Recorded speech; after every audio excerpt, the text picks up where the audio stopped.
जन्माद्यस्य यतोऽन्वयादि तरतश्चार्थे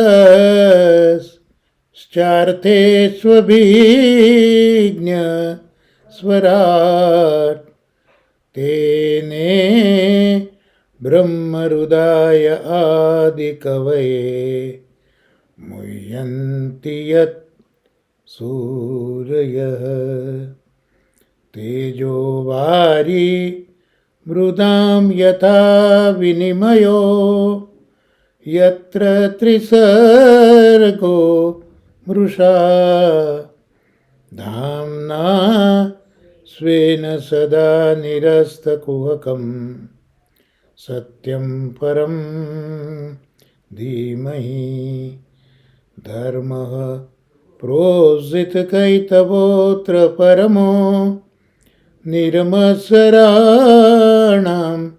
सतां वेद्यं वास्तवमत्र वस्तु शिवदं तापत्रयोन्मूलनं श्रीमद्भागवते महामुनिकृते किं वा परैरीश्वरः सद्यो रुध्यवरुध्यतेऽत्र कृतिभिः शुश्रूषुभिः तत्क्षणात् निगमकल्पतरोर्गलितं फलं सुखमुखादमृतद्रव संयुतं पिबत भागवतं रसमालयं मुहुरहो रसिका भुवि भाવુકા। શ્રી મહાપ્રભુજીના અનુગ્રહથી પરમ ભાગવત પૂજ્ય દાદાજી અને પરમ શ્રદ્ધેય શ્રી અનુનિત પ્રિય શાસ્ત્રીજીના આશીર્વાદથી અને પરમ ભગવદીય શાસ્ત્રી શ્રી કીર્તનભાઈની કાનીથી આજે શ્રીમદ ભાગવત પ્રથમ સ્કંદ એમાં 7મા અધ્યાયમાં આપણે આગળ વધીશું. છેલ્લે આપણે 7મા અધ્યાયનો 16મો શ્લોક અવગાહનમાં લીધો હતો. 14મો શ્લોક 13 અને 14 શ્લોક આપણા અવગાહનમાં લીધેલા હતા અને ત્યાં આપણે જોયું હતું કે મહાભારતનું સંગ્રામ થયું છે. એ યુદ્ધ આમ તો કૌરવ પાંડવો વચ્ચે છે, પણ પાંડવોના સેનાપતિ એ સૃંજય વંશના છે, ધૃષ્ટદ્યુમ્ન એ સૃંજય વંશના છે. એટલે અહીંયા કૌરવ અને સૃંજયોનું યુદ્ધ એવો ઉલ્લેખ વ્યાસ મહર્ષિજી કરી રહ્યા છે. અને એ યુદ્ધમાં જે સામી છાતીએ લડ્યા એ બધા જ વીર પુરુષો વીરને ઉચિત જે ગતિ છે તેને પામ્યા હતા. અને આ બાજુ દુર્યોધનની સાથળ ભીમસેનની ગદાના પ્રહારથી ભાગી હતી. એટલે દુર્યોધનને સારું લાગે, એને પ્રિય લાગે એટલે અશ્વત્થામા એ દ્રૌપદીના સૂતેલા 5 પુત્રોના મસ્તકોને છેદી અને દુર્યોધનને બતાવવા લઈ જાય છે. આ કાર્ય દુર્યોધન જેવા દુર્યોધનને પણ પ્રિય તો નહોતું જ. એ નિંદ્ય કર્મ છે, નિંદા કરવા જેવું કર્મ છે, એટલે એણે પણ ધિક્કાર કરેલો. તો આ 14 શ્લોક 13-14 શ્લોકની સંગતિ જોઈ હતી. આજે હવે આપણે 15મા શ્લોકથી આગળ વધીશું. 15 અને 16 શ્લોકની પણ સંગતિ છે. એટલે પહેલાં આપણે શ્લોક બોલીશું, એનો સંધિ વિચ્છેદ જોઈશું, પૂજ્ય દાદાજીએ કરેલો અન્વય જોઈશું, અનુવાદ જોઈશું, અને પછી આગળ આપણે જે વિચારવાનું છે તે જોઈશું. તો હવે પ્રથમ સ્કંદ 7મો અધ્યાય 15મો શ્લોક. માતા સુતાનામ નિધનમ શિશૂનાં નિશામ્ય ઘોરમ પરિતપ્યમાના તદારુદત વાસ્પકલા કુલાક્ષીમ તામ સાંત્વયન નાહ કિરીટ માલી. સંધિ વિચ્છેદ જોઈ લઈએ તો 15મા શ્લોકની અંદર બીજી પંક્તિમાં તદા રુદત બાષ્પકલા કુલાંક્ષી, ત્યાં સંધિ છૂટી પડશે તદા વત્તા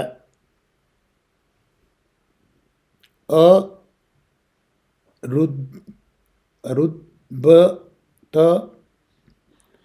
વત્તા બાષ્પકલા વત્તા આકુલાક્ષી. બીજો શબ્દ છે સાંત્વયન્નાહ, તો ત્યાં સંધિ છૂટી પડશે સાંત્વયન વત્તા આહ. હવે એનો અન્વય આપણે જોઈ લઈશું.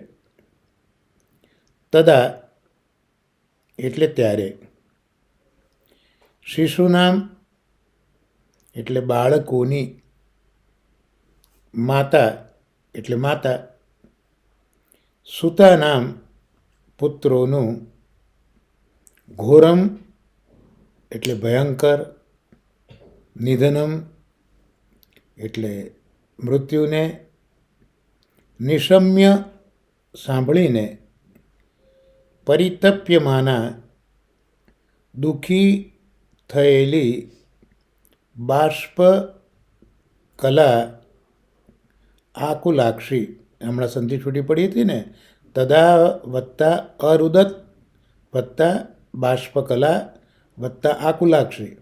તો બાષ્પકલા આકુલાક્ષી એટલે અશ્રુધારાથી વ્યાકુળ નેત્રોવાળી. અરુદત રુદન કરવા લાગી. કિરીટમાલી અર્જુન તામ તેને, સાંત્વયન આશ્વાસન આપતા, આહ એટલે બોલ્યા. આ 15મા શ્લોકની અંદર સંધિ વિચ્છેદ અને અન્વયાર્થ આપણે જોયો. હવે 16મા શ્લોકની સંગતિ છે, એટલે પહેલાં 16મા શ્લોકને આપણે જોઈ લઈએ. તદા શુચસ્તે પ્રમૃજામિ ભદ્રે યત બ્રહ્મબંધો શિર આત તૈન ગાંડીવ મુક્તૈર વિશિખૈરુસાહરે ત્વાક્રમ્ય યસ્નાસ્યસી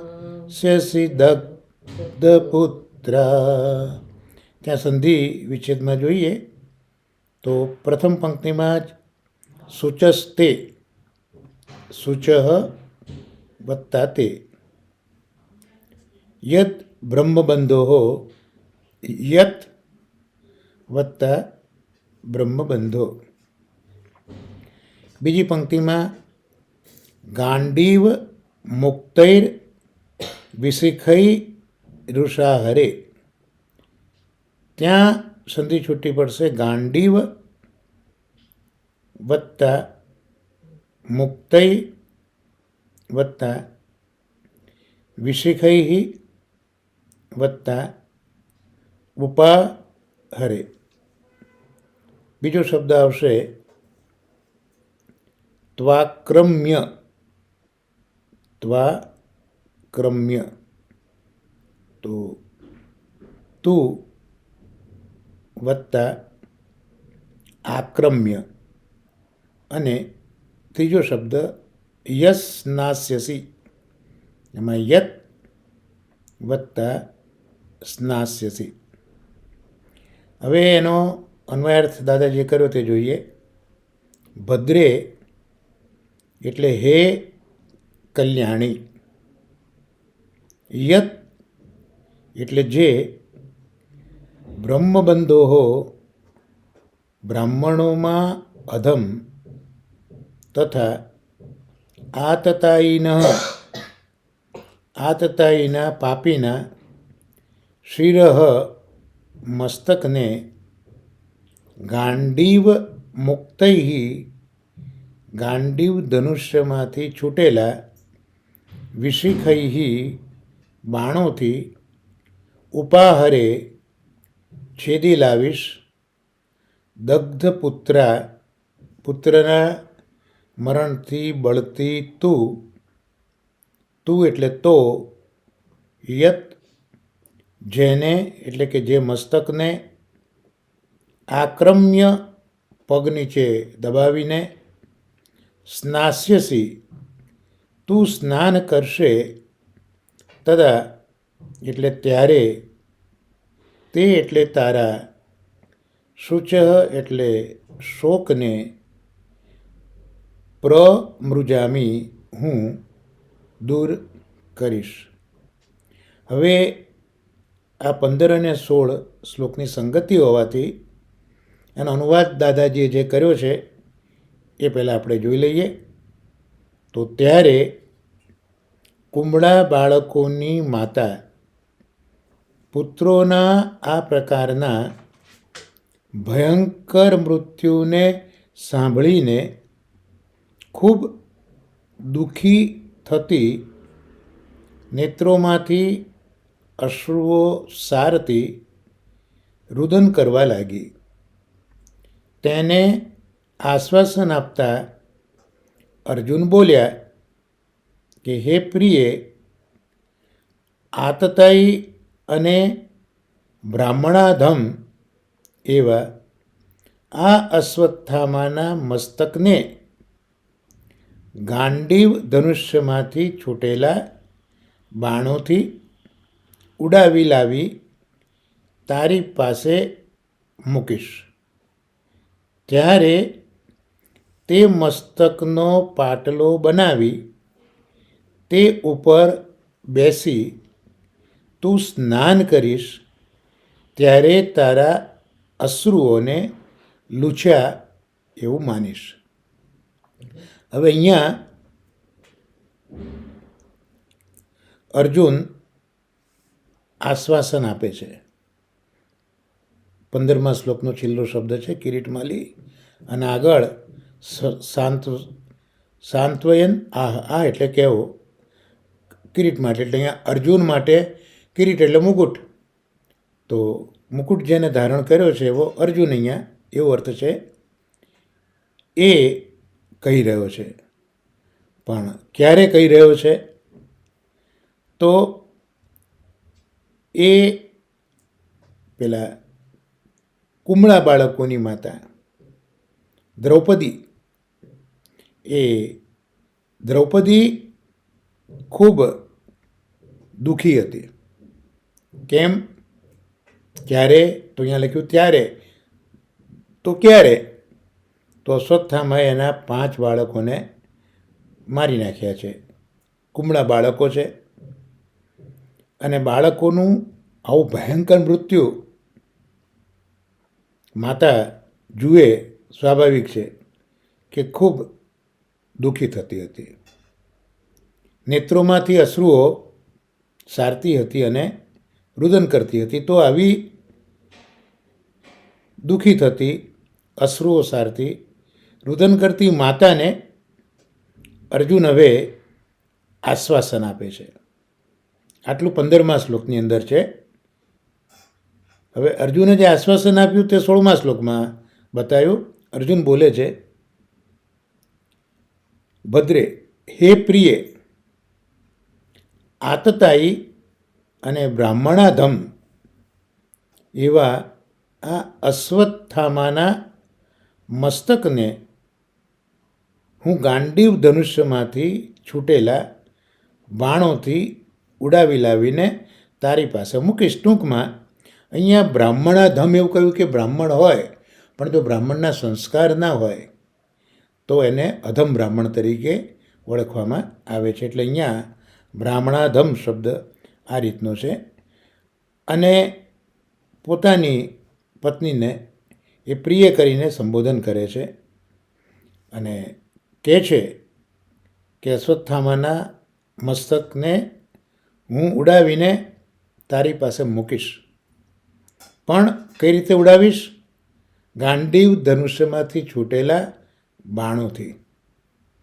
અને એ હું એનું મસ્તક લાવું ગાંડીવ ધનુષ્યથી ઉડાવીને, તો તારે શું કરવાનું? તો એ મસ્તક ઉપર તારે બેસી જવાનું, એનો પાટલો બનાવવાનો અને એના ઉપર બેસીને તારે સ્નાન કરવાનું. અને આ તું કરીશ ત્યારે જ મને એવું લાગશે કે મેં તારા અશ્રુઓને લૂછ્યા છે. એટલે અર્જુનને પોતાને પણ થાય છે કે આ મારી પત્નીને મારે સાંત્વન કઈ રીતે આપવું. તો એ આશ્વાસન ત્યારે જ કે જ્યારે અશ્વત્થામાના મસ્તકને પાટલો બનાવી બેસી એના પર તું સ્નાન કરીશ ત્યારે હું માનીશ કે મેં તારી આંખોના અશ્રુઓને લૂછ્યા છે. અહીંયા દાદાજીએ ખૂબ સુંદર સમજ આપી છે કે દ્રૌપદીજી રડ્યા કેમ. ગયા છેલ્લા સત્સંગમાં પણ આપણે જોયું હતું કે શ્રી મહાપ્રભુજીએ શ્રી ભાગવતાર્થમાં જે અર્થો સ્પષ્ટ કર્યા છે તે પૂજ્ય દાદાજીએ પણ આપણી આગળ મૂકેલા જ છે. ગયા સત્સંગમાં આપણે જોયું ને આ સત્સંગમાં પણ એ જ વસ્તુ આપણને જોવા મળવાની છે. તો દ્રૌપદી રડે છે. દ્રૌપદી કેમ રડી? દ્રૌપદી તો ઠાકોરજીની પરમ ભક્ત છે અને ભક્ત તો એવું માને કે હરિ કરે સો ખરી. તો આ સાચી એક ભક્તો હોવા છતાં પોતાના બાળકોના આ મૃત્યુને લીધે દ્રૌપદીજી આટલું બધું રડ્યા કેમ? આટલું બધું દુઃખ કેમ કરે છે? શા માટે આટલા બધા એમના આંખોમાંથી આંસુઓ ભયા જ કરે છે? એનું કારણ શું? તો એ અહીંયા ખૂબ સુંદર દાદાજીએ સમજાવ્યું છે શ્રી મહાપ્રભુજીની આજ્ઞા પ્રમાણે કે આ જે રુદન છે એ રુદનમાં પુત્રના વિયોગની વ્યથા એટલી બધી નથી. પુત્ર વિયોગની વ્યથા નથી, પણ આ જે પુત્રો મર્યા એ સૂતા પુત્રો મર્યા છે, બ્રાહ્મણે માર્યા છે અને પુત્રો યુદ્ધમાં તો ગયા નથી ને મર્યા છે. તો આવા મરેલા પુત્રોની અસદગતિ થશે એવું આ માં વિચારે છે. કોઈ પણ માં પોતાના પુત્રની સદગતિનો વિચાર કરે એ કેટલું ઉત્તમ કહેવાય. એટલે દ્રૌપદીને પોતાના પુત્રો મર્યા એના વિયોગ કરતાં, એની વ્યથા કરતાં એમની સદગતિ નહીં થાય એનું દુઃખ વધારે છે. કેમ? કારણ કે એક તો યુદ્ધ વિના મર્યા છે, બીજું બ્રાહ્મણના હાથે વધ થયો છે. એટલે શાસ્ત્ર પ્રમાણે જે યુદ્ધમાં સામી છાતીએ ન મર્યા હોય અને બ્રાહ્મણના હાથે મર્યા હોય એમની મુક્તિ થતી નથી. એટલે અહીંયા દ્રૌપદીના રુદનનું મૂળ કારણ શ્રી મહાપ્રભુજીએ જે બતાવ્યું તે દાદાજી અહીંયા રજૂ કરી રહ્યા છે. કોઈ વીર માતા છે, એ વીર માતાનો સંતાન, એ વીર માતાનું સંતાન છે એવું કઈ રીતે કહેવાય? દાદાજી સમજાવે છે કે વીર માતા હોય એનું સંતાન તો કેવું હોય કે જંગમાં ખપી જઈ અને મુક્ત થાય. જાય સામી છાતીએ લડવા અને જંગમાં ખપીને મુક્ત થઈ જાય. અથવા તો જો જંગમાં ન જઈ શકે એ સંતાન વીર માતાનું, તો પછી એ જગદીશને જપે, કાં તો એ જંગમાં ખપી જાય. અને એવું ન થાય તો જગદીશને જપે. આ બે રીત એવી છે જે વીર માતાના પુત્રનું લક્ષણ અહીંયા બતાવે છે. એટલે આ બેમાંથી એકે નથી થયું. નથી એ લોકો જંગમાં ખપી ગયા કે નથી જગદીશને જપ્યા છે, એટલે આ બંનેમાંથી એકે ન થયું.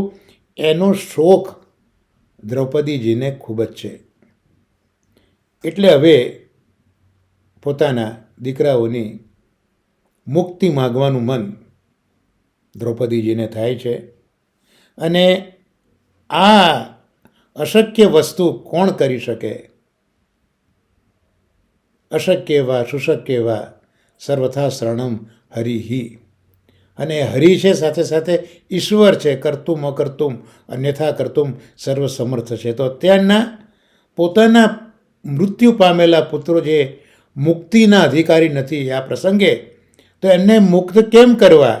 તો એ સામર્થ્ય એ માત્ર હરિમાં છે, એ સામર્થ્ય માત્ર કૃષ્ણમાં છે. એટલે જો કૃષ્ણની કૃપા દૃષ્ટિ થાય તો જ પુત્રોની મુક્તિ થાય. એટલે દ્રૌપદીજી રડ્યા છે, કારણ કે અર્જુન અને કૃષ્ણ એ વખતે જુદી શિબિરમાં હતા. જ્યાં આ પ્રસંગ, અઘટિત પ્રસંગ ઘટ્યો છે, ત્યાં એ વખતે કૃષ્ણ અર્જુન નથી, દૂરની છાવણીમાં છે. એટલે રડ્યા કે જેથી એમનો અવાજ સાંભળી, આર્દ્ર અવાજ સાંભળીને કૃષ્ણ આવે, એ કૃષ્ણની કૃપા દ્રષ્ટિ થાય તો પુત્રોની મુક્તિ થાય, માટે રડ્યા છે. આ એક ગૂઢ રહસ્ય મહાપ્રભુજીએ ભાગવતના ગૂઢ અર્થો પ્રગટ કરવા છે ને, આ મહાપ્રભુજી પ્રગટ કર્યું છે કે ભક્ત ન રડે, પણ રડ્યા એનું કારણ પોતાના પુત્રોની મુક્તિ ઝંખતી નારી, એનું આ રુદન છે, એનો શોક થયો. મુક્તિ માગવાનું મન થયું. કૃષ્ણની કૃપા દ્રષ્ટિ થાય તો જ મુક્તિ થાય, એટલે રડ્યા. હવે શ્રી કૃષ્ણ આવ્યા, દ્રષ્ટિ પડી આ બાળકો ઉપર, અને દ્રષ્ટિ પડતાની સાથે એ પુત્રો છે એ બધા મુક્ત પણ થયા. એટલે દ્રૌપદીના રુદનનો જે હેતુ હતો એ હેતુ અહીંયા હવે સફળ થયો, પોતાના પુત્રોની મુક્તિ થઈ ગઈ. નહીં તો ભક્તો હોય એ પોતાના સ્વજનના મરણમાં રડે નહીં. ભક્ત કોઈ દિવસ પોતાના સ્વજનના મરણમાં રડતો નથી. પણ અહીંયા દ્રૌપદી કેમ રડ્યા એનું કારણ અહીંયા બતાવ્યું. એટલે મહાપ્રભુજીના વેદાંતમાં મરણ પણ ભગવાનની જ એક લીલા છે. એટલે દ્રૌપદી રડ્યા તે દયાનિધિ કૃષ્ણને દયા ઉપજાવવા માટે રડ્યા છે. એટલે કે આ સુંદર અર્થ, દ્રૌપદી કેમ રડ્યા એના પર એક સુંદર વિવેચન શ્રી વલ્લભના આશયથી દાદાજી અહીંયા આપણને સમજાયું. હવે આગળ આપણે જોઈએ કે અર્જુન પોતાની પત્નીને સંબોધે છે ભદ્રે કહીને. તો ભદ્રે સંબોધન કેમ કરે છે? શ્રી મહાપ્રભુજીએ શ્રી ભાગવતાર્થમાં આ જ અર્થ સમજાયો છે, જે અહીંયા દાદાજી આપણને કહી રહ્યા છે કે ભદ્રે સંબોધન કયું એનો અર્થ કે દ્રૌપદી એ ભદ્રા લક્ષણવાળી સ્ત્રી છે. હવે ભદ્રા લક્ષણ એટલે અખંડ સૌભાગ્યના લક્ષણવાળી જે સ્ત્રી હોય, અખંડ સૌભાગ્યના લક્ષણવાળી જે સ્ત્રી હોય એને જ્યોતિષશાસ્ત્ર ભદ્રા તરીકે ઓળખાવે છે. એટલે ટૂંકમાં અહીંયા કહી દીધું કે દ્રૌપદી એ સૌભાગ્યના લક્ષણવાળી છે. એટલે અશ્વત્થામા એક વીર છે અને અર્જુન લડવાનો છે, તો અર્જુન એની સાથે યુદ્ધ કરીને પાછો આવશે કે નહીં આવે? અર્જુનજી પાછા આવશે કે નહીં આવે? તો અહીંયા ભદ્રા સંબોધન કર્યું એટલે અર્જુનજી એવું કહેવા માગે છે કે તું તો સૌભાગ્યના, અખંડ સૌભાગ્યના લક્ષણવાળી છે, એટલે હું અશ્વત્થામાને જીતીને જ આવીશ, આવો એક ગૂઢ ભાવ ભદ્રા સંબોધનની અંદર શ્રી મહાપ્રભુજી સમજાવે છે. એટલે અખંડ સૌભાગ્યના લક્ષણવાળા દ્રૌપદીજી છે અને અખંડ સૌભાગ્યના લક્ષણમાં પાછી અખંડ સંતતિના લક્ષણ હોય એને સુભદ્રા તરીકે ઓળખવામાં આવે છે. જ્યાં અખંડ સૌભાગ્ય હોય ત્યાં એને ભદ્રા કહે, પણ સાથે અખંડ સંતતિના લક્ષણ હોય એને સુભદ્રા કહીને ઓળખવામાં આવે છે. અહીંયા ભદ્રા કહીને સંબોધન કર્યું છે, એટલે અખંડ સૌભાગ્ય છે એની વાત કરી, કારણ કે સંતતિ તો ચાલ્યા ગયા છે. દ્રૌપદી, તારા અખંડ પુણ્યથી અમે દીર્ઘ જીવી છીએ. ભદ્રા કહીને અર્જુન દ્રૌપદીને કહે છે કે તારું જ અખંડ પુણ્ય છે જેથી અમે લોકો દીર્ઘ જીવીએ છીએ.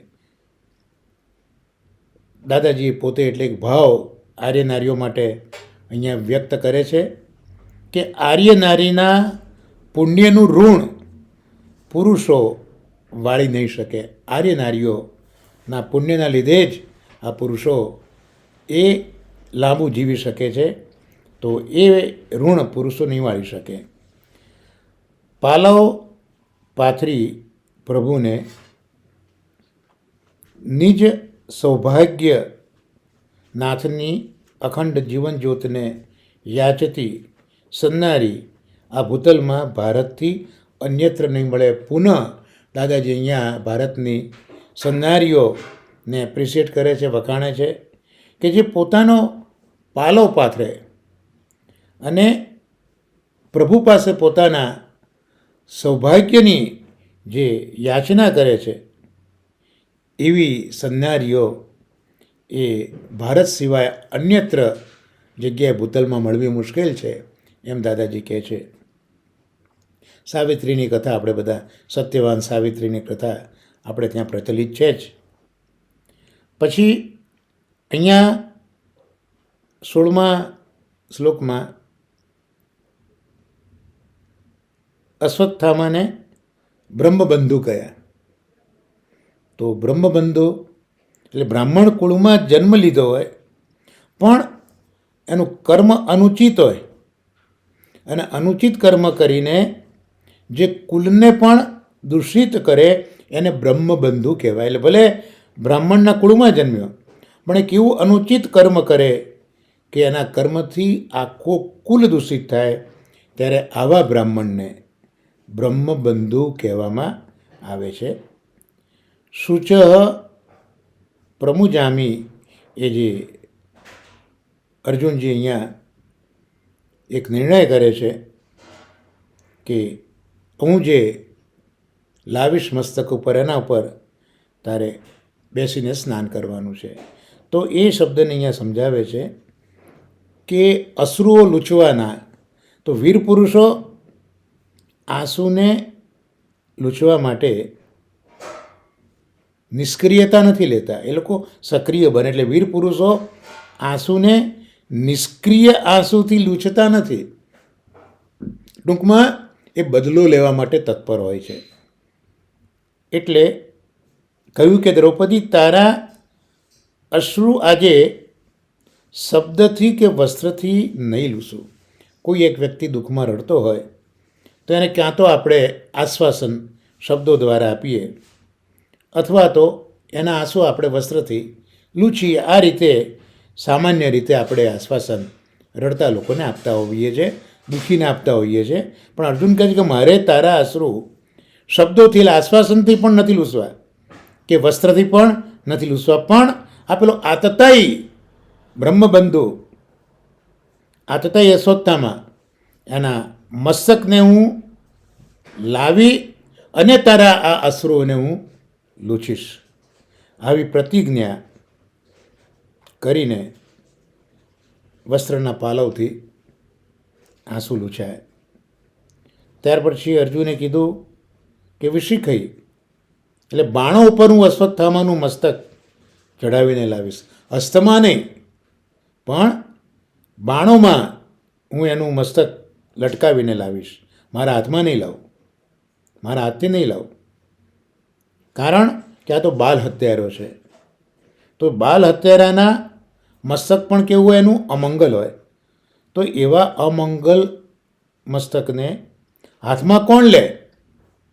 એટલે હું હાથમાં પકડીને નહીં લાવું, પણ બાણ ઉપર એને વિંધીને ભરાવીને લાવીશ. પ્રેમના અશ્રુ અશ્રુથી પૂછાય કે લૂછાય? પીડાના અશ્રુ હમદર્દી થઈ પૂછાય કે લૂછાય? દરિદ્રના અશ્રુ સહાયથી લૂછાય? દુશ્મનને દીધેલ દુઃખના અશ્રુ વળતર વાળીને પૂછાય લૂછાય? આ છે શ્રુત અશ્રુ મીમાંસા. એટલે આંખમાં આંસુ આવવા જુદા જુદા કારણે, પણ આંસુ કઈ રીતે લૂછાય, કઈ રીતે પૂછાય, તો એ અહીંયા એક મીમાંસા દાદાજીએ કરી છે કે જો પ્રેમના અશ્રુ હોય તો એ તો અશ્રુથી જ પૂછાય અને લૂછાય. પ્રેમના આંસુ. પીડાના આંસુ કોઈને પીડાથી આંખમાં આવ્યા તો આપણે હમદર્દ એના થઈએ અને હમદર્દી કરીને આપણે એને પૂછીએ અને લૂછીએ. આ પીડાના આંસુ આવી રીતે પૂછાય અને લૂછાય. દરિદ્રના આંસુ, કોઈ ગરીબ માણસ છે, એ દુઃખી થયો છે, તો એને સહાય કરી અને એના આંસુને આપણે લૂછી શકાય. અને દુશ્મને દુઃખ આપ્યું છે તો એના અશ્રુ કઈ રીતે લૂછાય?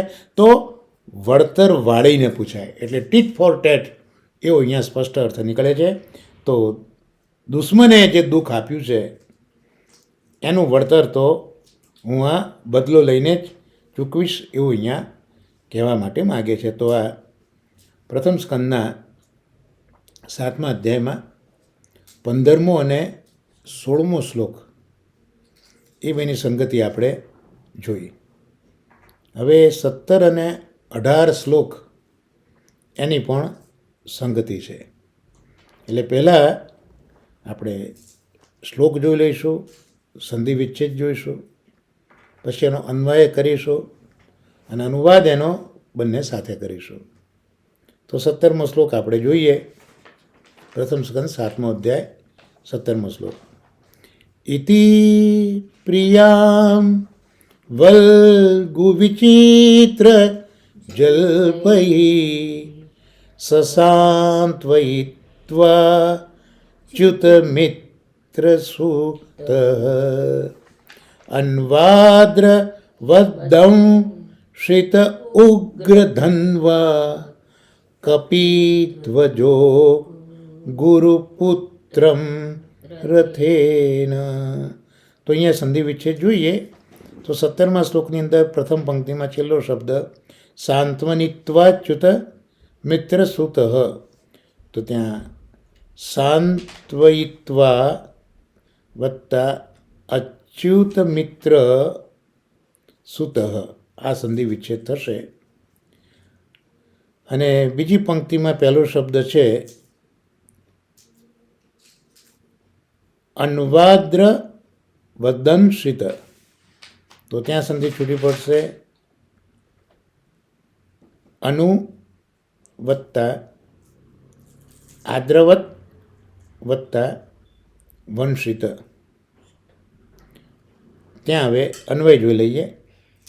તો અચ્યુત મિત્ર સુત શ્રી કૃષ્ણ જેના મિત્ર અને સારથી છે એવા સહ એટલે તે અર્જુને ઇતિ આ પ્રમાણે પ્રિયામ દ્રૌપદીને વલ્ગુ વિચિત્ર જલ્પૈ મધુર અને ચિત્ર વિચિત્ર શબ્દોથી સાંત્વયિત્વા સાંત્વન ઉપજાવીને દંશિત સજ્જ થયેલ ઉગ્ર ધનવા ઉગ્ર ધનુર્ધારી કપિધ્વજ કપિધ્વજ અર્જુન રથેન રથ લઈ ગુરુપુત્રની પાછળ અનુ આદ્રવત એટલે દોડ્યા. આ અન્વયાર્થ થયો. હવે 18મા શ્લોકને આપણે જોઈ લઈશું. તમાપતંતમ સવિલક્ષ્ય દૂરાત કુમારહોદ્વિગ્નમના રથેન પરાદ્રવત પ્રાણપરિપ્સુરુર્વ્યામ યાવત ગમં રુદ્રભયાદ્યર્ક. અહીંયા સંધિ વિશે જોઈશું. 18મા શ્લોકમાં પહેલો શબ્દ તમાપતંતમ, તમ વત્તા આપતંતમ. પછી બીજો શબ્દ છે દુરાત કુમારહોદ્વિગ્નમના, એટલે દુરાત વત્તા કુમારહા વત્તા ઉદ્વિગ્ન મના. ત્યાર પછી બીજી પંક્તિમાં પરાદ્રવત પ્રાણપરિપ્સુરુર્વ્યામ, ત્યાં સંધિ છૂટી પડશે પરાદ્રવત વત્તા પ્રાણ પરિપ્સુમ ઉર્વ્યા. પછી શબ્દ છે યાવત ગમમ, ત્યાં સંધિ છૂટી પડશે યાવત વત્તા ગમમ. અને રુદ્ર ભયાદ્ય થાર્કઃ, એટલે રુદ્ર ભયાત વત્તા અર્કઃ વત્તા યથા. તો આ સંધિ વિચ્છેદ 18મા શ્લોકમાં જોયો. હવે એનો અન્વય દાદાજીએ કરેલો જોઈએ. તો કુમારહા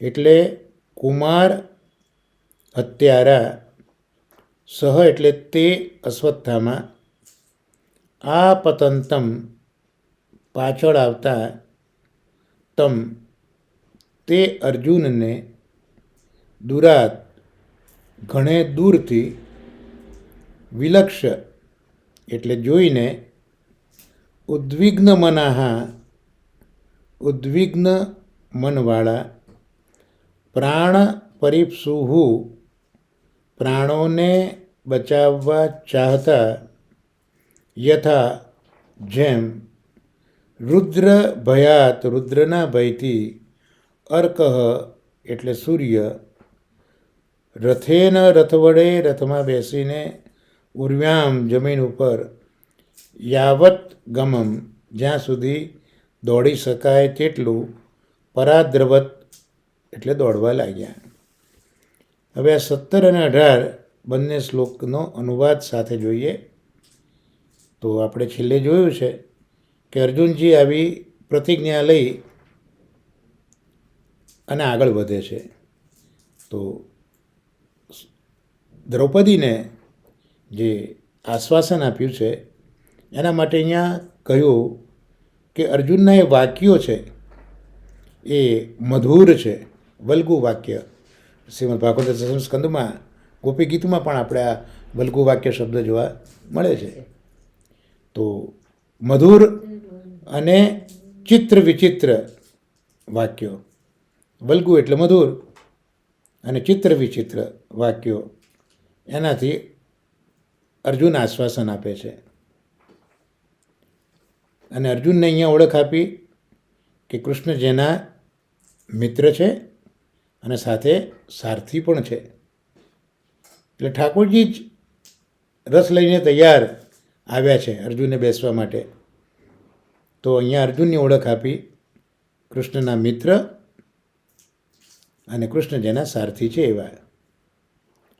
અને એ વખતે અર્જુન પોતે લડવું છે એટલે બખ્તરથી સુસજ્જ બની ગયા છે અને ધનુષ્ય બાણ ધારણ કરી લીધા છે, એટલે ઉગ્ર ધનુષ્ય ધારી છે અને રથમાં બેસી જાય છે. અને ઠાકોરજી રથ હંકારી મૂકે છે અને રથમાં બેસીને એ ગુરુ પુત્ર અશ્વત્થામાની પાછળ દોડે છે. હવે અશ્વત્થામા જુએ છે કે પોતાની પાછળ રથમાં અર્જુન હવે આવે છે, દૂરથી જુએ છે. એટલે હવે અશ્વત્થામા એ પોતાના પ્રાણોને બચાવવાનો પ્રયત્ન કરે છે. અશ્વત્થામા માટે અહીંયા શબ્દો વાપર્યા કે એક તો એ કુમારનો હત્યારો છે, ઉદ્વિગ્ન ચિત્તવાળો છે અને અપરાધી તો છે જ.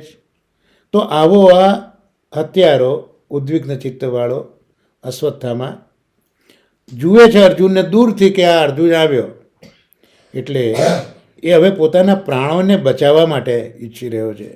એટલે પ્રાણોને બચાવવા માટે એ પૃથ્વી ઉપર દોડવા લાગ્યો. જેટલું દૂર દોડી શકાય એટલું એ રથમાં બેસીને પૃથ્વી ઉપર દોડવા લાગ્યો. તો અહીંયા સમજાવ્યું કે કઈ રીતે દોડ્યા, તો શંકર ભગવાનના ભયથી દોડતા સૂર્યની માફક. આ ભાગવતનો પ્રસંગ છે કે શંકર ભગવાનનો એક શિષ્ય હતો, ભક્ત હતો, એને સૂર્યે મારી નાખ્યો છે. એટલે શંકરને બહુ ક્રોધ આવ્યો છે. એટલે પોતાના ભક્તને માર્યો, એટલે સૂર્યને મારવા માટે શંકર ભગવાન દોડ્યા છે. એટલે એ શંકરના ભયથી ત્રાસીને સૂર્ય પોતે પોતાનો જીવ બચાવવા દોડ્યા છે અને કાશીમાં આવીને પડ્યા છે. જે લોલાર્ક કરીને આજે કાશીમાં જગ્યા ઓળખાય છે, સૂર્ય આવીને ત્યાં પડ્યા છે. એટલે કાશીમાં લોલાર્ક કરીને એક જગ્યા છે. તો જે રીતે શંકરના ભયથી સૂર્ય દોડ્યા હતા, એવી રીતે અહીંયા આ અશ્વત્થામા પણ દોડ્યો છે. આ રીતનો એક ઉપમા, એક સંબંધ અહીંયા વ્યાસ મહર્ષિએ આપ્યો છે.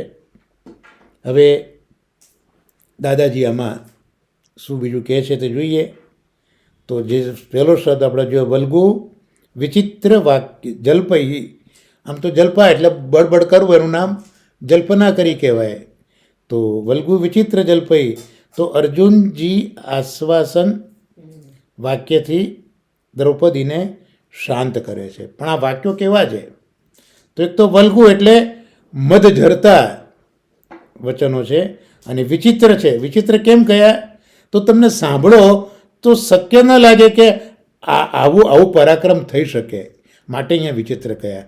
વાત તો બહુ મોટી કરી, પણ એટલીસ્ટ એવું લાગે કે આવું શક્ય છે ખરું, આવું શક્ય થશે ખરું, આવું પરાક્રમ.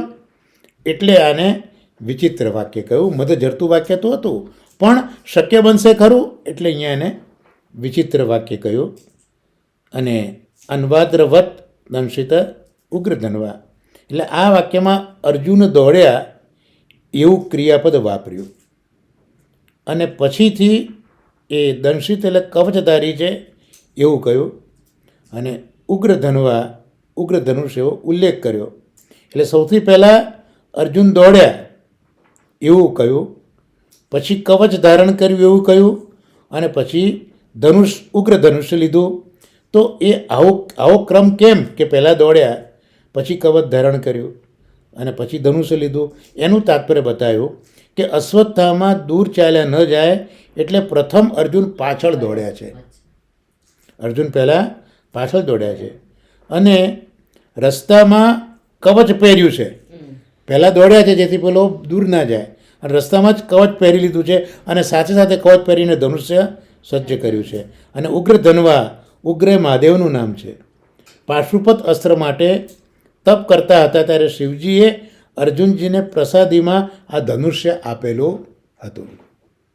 એ ધનુષ્ય લઈને અર્જુન અશ્વત્થામાની પાછળ દોડ્યા છે.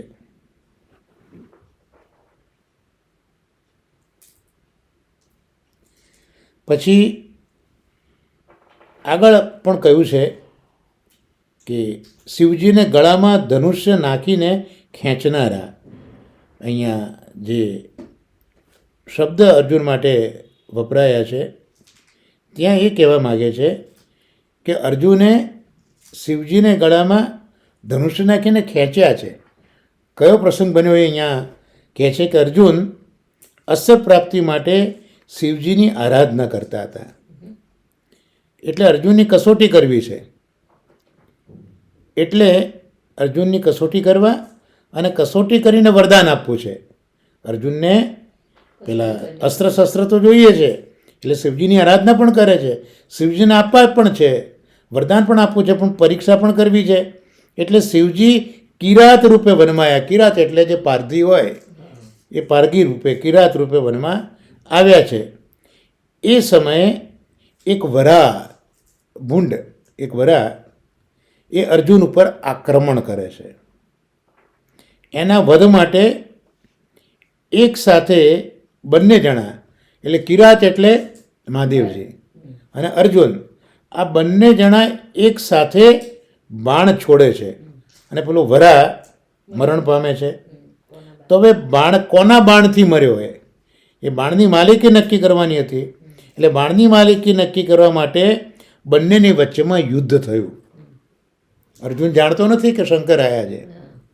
યુદ્ધ થયું અને અર્જુન પાસે તો જે ભાથું હતું એ અક્ષત હતું ને, એના ભાથામાંથી બાણો ખૂટતા જ નહોતા. તો એ અર્જુનના અખૂટ ભાથામાંથી બાણો ખૂટે છે. ત્યારે અકળાયેલા અર્જુનજી કિરાત રૂપ શિવજીના ગળામાં ધનુષ્ય નાખીને ખેંચે છે. જ્યારે બધા જ બાણો અક્ષય ભાથામાંથી ખલાસ થઈ ગયા અને કંઈ ન રહ્યું, ત્યારે પોતાના ધનુષ્યથી શિવજીના ગળાની અંદર ભરાયું અને ખેંચ્યું, પણ શિવજી ખેંચાતા નથી. હવે શિવજી હસી પડે છે અને અર્જુનને દર્શન આપે છે. આ ઇતિહાસથી અર્જુનને ઉગ્ર ધનવા, અહીંયા જે અર્જુન માટે ઉગ્ર ધનવા શબ્દ જે વાપર્યો છે એ આવી રીતનો આ શબ્દ ઉગ્ર ધનવા. કેમ તો ઉગ્ર એ શિવજી છે અને શિવજીના ગળામાં અર્જુને પોતાનું ધનુષ્ય ભરાયું છે, માટે ઉગ્ર ધનવા કયા. એટલે શિવજીને ગળે ધનુષ્ય ખેંચનારા આવા અર્જુનજી, એટલે ઉગ્ર ધનવા જે શબ્દ અહીંયા વાપર્યો છે એ આ રીતે દાદાજી અહીંયા આપણને સમજાવે છે. ઉગ્ર ધનવા અર્જુનને કેમ કહ્યા. અને પછી આગળ કહ્યું છે કે અર્જુનના ધ્વજ ઉપર 17મા શ્લોકમાં જ કપિત ધ્વજ, એટલે શ્રીમદ ભગવદ્ ગીતા કૃષ્ણની માત્ર અર્જુને નથી સાંભળી, હનુમાનજીએ પણ સાંભળી છે. કારણ કે એ વખતે હનુમાનજી અર્જુનના રથની ધ્વજામાં બિરાજમાન થઈ ગયા હતા. એ પ્રસંગ અહીંયા દાદાજી યાદ કરે છે. કપિત ધ્વજ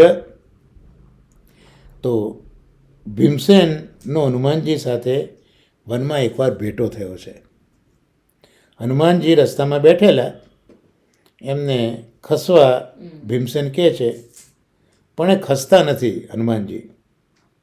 એટલે ભીમસેન આવેશમાં આવી જાય છે અને હનુમાનજીનું પૂંછડું પકડે છે અને ઉઠાવવાનો પ્રયત્ન કરે છે, પણ ઉચકી શકાયા નહીં. ત્યારે વિનમ્ર હવે ભીમસેનજી પૂછે છે કે આપ છો કોણ?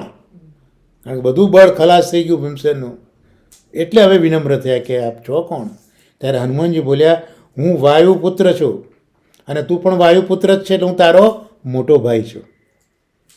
હું વાયુપુત્ર છું ને તારો મોટો ભાઈ છું.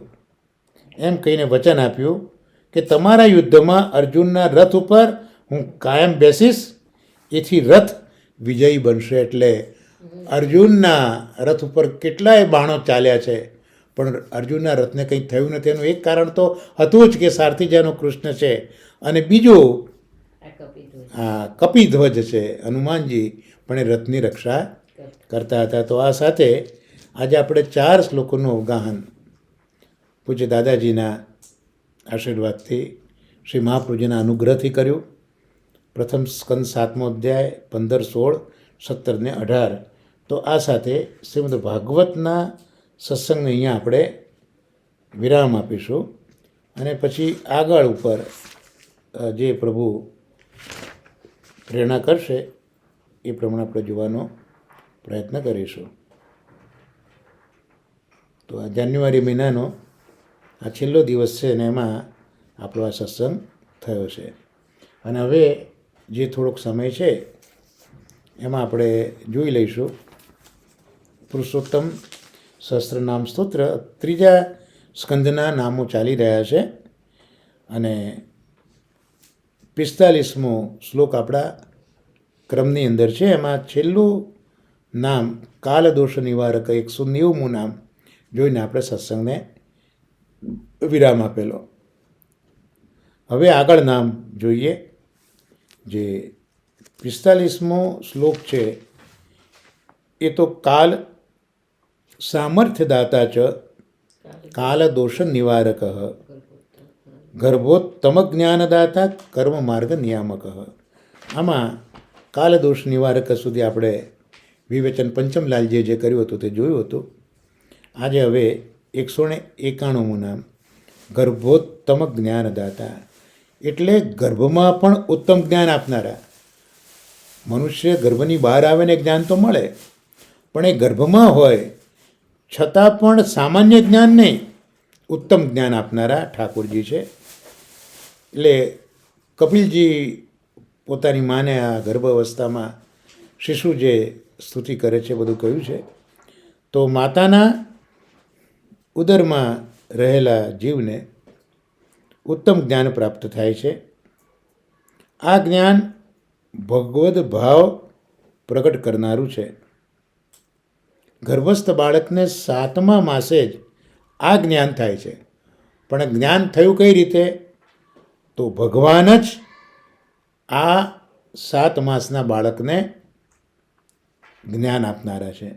એટલે 3જા સ્કંદના 31મા અધ્યાયમાં જંતુરુવાચ ત્યાંથી સ્તુતિ છે. એટલે ગર્ભસ્થ શિશુને અહીંયા જંતુ કહ્યું છે અને એ પ્રભુની સ્તુતિ કરે છે. એટલે જંતુ એટલે ગર્ભમાં રહેલો 7 માસનો જીવ, એ પોતે સ્તુતિ કરે છે ભગવાનની કે પ્રભુ હું તો અધમ છું, હું અધમ છું અને ભગવાનના નિર્ભય ચરણાર બિંદુનું હું શરણ કરું છું. પરમાત્માને હું નમસ્કાર કરું છું. એ પરમ પુરુષને હું વંદું છું અને મને થયેલ જ્ઞાન કરાવનાર તો આ પ્રભુ જ છે. એટલે ભગવાન જ આ જીવને માતાના ગર્ભમાં મૂકે છે. હવે 192મું નામ કર્મ માર્ગ નિયામક. તો માર્ગ તો 3 છે જ, કર્મ, જ્ઞાન અને ભક્તિ. શ્રી મહાપ્રભુજીને પણ કર્મ માર્ગ પ્રવર્તક, એટલે ભક્તિ માર્ગમાં પણ જે કર્મ કરવાના છે એ કર્મ માર્ગનું પ્રવર્તન મહાપ્રભુજીએ કર્યું છે. તો અહીંયા પણ કર્મ માર્ગને નિયમમાં રાખનારા એક અર્થ કર્યો. અને કર્મને આધીન જે જન્મ મરણનો માર્ગ છે એ માર્ગને ઘટિત ફળ આપનારા 2 અર્થ કર્યા છે પંચમલાલજીએ. એક તો કર્મ માર્ગનું નિયમન કરે છે અને બીજું જે આ જન્મ મરણનો માર્ગ છે એ કર્મને આધીન છે. અને એટલે એ જે ઘટિત ફળ જે છે જન્મ મરણનું એને આપનારા પણ આ પ્રભુ છે. એટલે અહીંયા કહ્યું છે, ગીતામાં પણ છે, કર્મની ગતિ ગહન છે, ગહનામ કર્મ ગતિ. કર્મની ગતિ ગહન છે એટલે એને પામી શકાય એવું છે નહીં. જેમ એક સમુદ્રના તળને આપણે પામી શકતા નથી, એમ આ ગહન છે કર્મની ગતિ, એ ઓળખી શકાતી નથી. કર્મ પણ 3 પ્રકારના: ક્રિયમાણ કર્મ, સંચિત કર્મ અને પ્રારબ્ધ કર્મ. આપણે જે કરી જ રહ્યા છે, અત્યારના પ્રભુ બોલાવી રહ્યા છે, તો આ ક્રિયમાણ કર્મ છે. ભૂખ લાગી, ભોજન કર્યું, ક્રિયમાણ કર્મ છે. સંચિત કર્મ, કેટલાક કર્મો આપણે કર્યા પણ તાત્કાલિક એનું ફળ નથી મળતું. ક્રિયમાણમાં ફળ તરત મળી ગયું, સંચિતમાં તરત ફળ મળતું નથી. દાખલા તરીકે આજે આંબો વાવ્યો, તમે ગોટલી વાવી, ફળ પછી આવે, તરત એનો જવાબ નથી મળતો. કોકનું કંઈ કહી જ કર્યું, તાત્કાલિક એ વ્યક્તિ કરી ન શક્યો આપણને, પણ લાગ જોઈને એને કર્યું. તો આ ઉદાહરણ આપું છું કે આ સંચિત કર્મ કહેવાય. અને પ્રારબ્ધ કર્મ તો આ જન્મમાં પણ જે કર્મનો ફળ ન ભોગવાયા હોય તે બધા ભેગા થાય, એ બધા સંચિત થાય. અને સંચિત થયેલા જે ફળો છે એ પ્રારબ્ધ બનીને બીજા જન્મમાં આપણે ભોગવવા પડે છે. તો આ પ્રારબ્ધ કર્મ એ જવાબદાર છે મનુષ્યના જન્મ અને મરણ માટે. એને શ્રુતિ પણ કહે છે કે પોતપોતાના પ્રારબ્ધ કર્મના લીધે જ જે જીવો છે એ પીડા પામતા હોય છે અને એવા જીવો મૃત્યુ પામીને પાછા ફરીને જન્મ મરણ પામ્યા જ કરે છે પણ એ બધું કોના આધારિત છે? પોતાના પ્રારબ્ધ કર્મના લીધે. કર્મ તો સ્વતઃ જડ છે. હવે સવાલ એ આવ્યો કે કર્મમાં આવી તાકાત ક્યાંથી આવી? કારણ કે કર્મ તો પોતે જ જડ છે, કંઈ કરી શકે એવો છે નહીં. તેનામાં સ્વતઃ ફળ આપવાની શક્તિ જ નથી. પણ આ જે કર્મને સામર્થ્ય મળ્યું, જીવના જે પ્રારબ્ધ પ્રમાણે જન્મ મરણની એક ઘટમાળ, એ કર્મને જે સામર્થ્ય મળ્યું, એ સામર્થ્ય આપનારા પ્રભુ છે, એવું અહીંયા કર્મ માર્ગ નિયામકનું વિશ્લેષણ પંચમલાલજી કરે છે. આમ કર્મ માર્ગને પ્રભુ નિયમનમાં રાખે છે, એટલે પ્રભુ કર્મ માર્ગને પણ પોતાના નિયમનમાં રાખે છે. એટલે ભગવદ પ્રીત્યર્થે થતા અને ભગવદ સેવારૂપ નિષ્કામ કર્મ કોઈને બંધન કરતા નથી. આમ તો જોવા જઈએ તો કર્મ એ હંમેશા બંધન કરનારું છે, બેડી જ છે. પણ એ કર્મનો સંબંધ જો ભગવદ સેવા સાથે હોય, ભગવાનના પ્રેમ સાથે હોય, તો એ જે કર્મ છે બધા નિષ્કામ કર્મ બની જતા હોય છે. એટલે ભગવદ સેવારૂપ હોય, ભગવદ પ્રીત્યર્થ હોય, પણ સાથે સાથે કર્મ નિષ્કર્મ પણ હોય, નિષ્કામ પણ હોય. તો એ નિષ્કામ કર્મ એટલે ભલે ભગવાનની સેવા કરી પણ કોઈ કામના નથી, ભગવાનને પ્રેમ કર્યો, કશું જોઈતું નથી, એક સહજ ધર્મ છે. તો એ નિષ્કામ કર્મ જ્યારે હોય ત્યારે એ કર્મો પછી કોઈ જાતનું બંધન કરતા નથી. આવા ભગવદજનોના કર્મ માર્ગનો પ્રભુ નાશ કરનારા છે. એટલે આ સુંદર અર્થ અહીંયા કર્યો છે કે આ કર્મ માર્ગને કંટ્રોલમાં તો રાખે છે, પણ કર્મ માર્ગનો પોતાના ભગવત ભક્તો માટે કર્મ માર્ગનો નાશ પણ કરે છે. અને ભક્તિહીન જનોને તેમના પ્રારબ્ધ કર્મ અનુસાર ફળ પણ પ્રભુ જ આપે છે. તો આ બીજી એક્સ્ટ્રીમ કે એક જગ્યાએ ભક્તો છે, બીજી જગ્યાએ ભક્તિહીન લોકો છે, તો એમને પછી પ્રારબ્ધના કર્મ અનુસાર પાછા પ્રભુ ફળ પણ આપે છે. અને ભક્તો માટે કર્મ માર્ગ કશું કરી શકતો નથી, કર્મ માર્ગને જ પ્રભુ નાશ કરી દે છે. તો આ રીતે 192મું નામ જોયું. હવે આ સાથે આપણા આજના આ સત્સંગને વિરામ આપીશું. આવતા સત્સંગમાં પ્રભુ જેમ પ્રેરણા કરશે તે પ્રમાણે જોઈશું. એટલે આજે જે 45મો શ્લોક છે, એ 45મા શ્લોકના નામો અહીંયા સંપન્ન થયા. આવતા સત્સંગમાં 46મા શ્લોકથી આપણે જોઈશું. સાથે આશ્રયપદનું ગાન આપણે કરી લઈશું. દ્રઢઈન ચરણન કેરો ભરોસો, દ્રઢઈન ચરણન કેરો, શ્રી વલ્લભનખ ચંદ્ર છટાબિન, સબ જુગમાં જ અંધેરો ભરોસો, દૃઢઈન ચરણન કેરો, સાધન ઓર નહીં આ કલી में जासूं होत निवेरो, सूर कहा कहे दुविधा धरो, बिना मूल को चेरो भरोसो, दृढ़ चरणन केरो. श्री गोवर्धन नाथ की जय. श्याम सुंदर श्री अमने महारानी की जय. श्री आचार्य श्री महाप्रभु जी की जय. સર્વે વૈષ્ણવને મારા વર્ષાના ભગવત સ્મરણ અને વંદન. હમણાં ત્રીજો સ્કંદ ચાલી રહ્યો છે, એટલે ભગવાન કપિલને આજના સત્સંગને નિવેદિત કરીએ અને સત્સંગને આપણે વિરામ આપીએ. સર્વે વૈષ્ણવોને ભગવત સ્મરણ અને વંદન. શ્રી વલ્લભાધીશ કી.